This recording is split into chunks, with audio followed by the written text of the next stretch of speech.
ஆலோசனை தாவீதுக்கு விரோதமா பல ஆலோசனை பண்ணிட்டு இருப்பாங்க. இப்படிலாம் இவங்க பேசுறாங்கன்னு கேள்விப்பட்ட உடனே தாவீது ஒரு ஜெபம் பண்ணுவாரு. கர்த்தாவே, இந்த அகித்தோப்பேலின் ஆலோசனை தேவன் பைத்தியமாக்கி போடுங்கன்னு ஜெபம் பண்ணுவாரு. நம்ம பண்ற ஜெபம் நமக்கு ஒரு பெரிய வெற்றியை கொண்டு வரும். ஆமென், ஆமென், ஆமென் சொல்லுங்க. கை வைத்து சொல்லுங்க.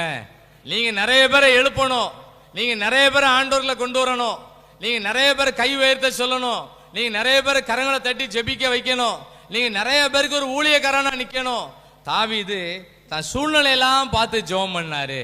யாரு சூழ்நிலையெல்லாம் வைத்து ஜெபிக்கிறோமோ அவங்கள கர்த்தர் நல்லா நடத்துவார். ஆமென், ஆமென், ஆமென் சொல்லுங்க.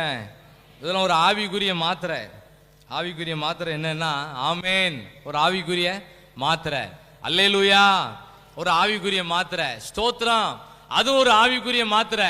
இதை நல்லா சொல்லணும், சொல்லாமலே சொல்லணும். நடந்து போகும்போது ஸ்தோத்திரம் ஸ்தோத்திரம் ஸ்தோத்திரம் சொல்லிட்டே போனோம். எந்த ஊருக்கு டிராவல் பண்ணாலும் ஆண்டவரை மகிமைப்படுத்திக்கிட்டே போனோம். கர்த்தர் நம்முடைய வேலையெல்லாம் ரொம்ப லேசாய் மாற்றி கொடுப்பார். ஆமென், ஆமென் சொல்லுங்க. ரெண்டாவது காரியம், தாவீதுக்கு பல காரியங்கள் ஆண்டவர் அற்புதம் செஞ்சாரு. தாவீது பல காரியங்கள் அதிசயமா நடத்தினார். 1 சாமுவேல்ல வாசிக்கும் போது 1 சாமுவேல் 18ஆம் அதிகாரத்துல சூழ்நிலை வித்தியாசமான சூழ்நிலை. அந்த சூழ்நிலை மத்தியில தாவீது வழக்கமா பண்ற ஜெபம், அவர் வழக்கமா பண்ற ஜெபத்தை பண்ணிட்டே இருக்கார். 18வது அதிகாரம் 1 சாமுவேல் 18வது அதிகாரம் 9ஆம் வசனம் 10ஆம் வசனத்தை வாசிப்போம்.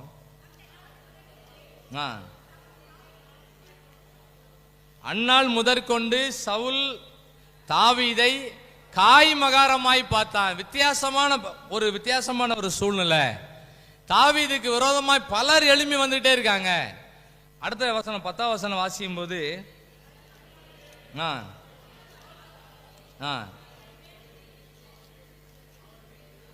பலவிதமான அசுத்த ஆவிகள் வீடுகள் இருக்கு.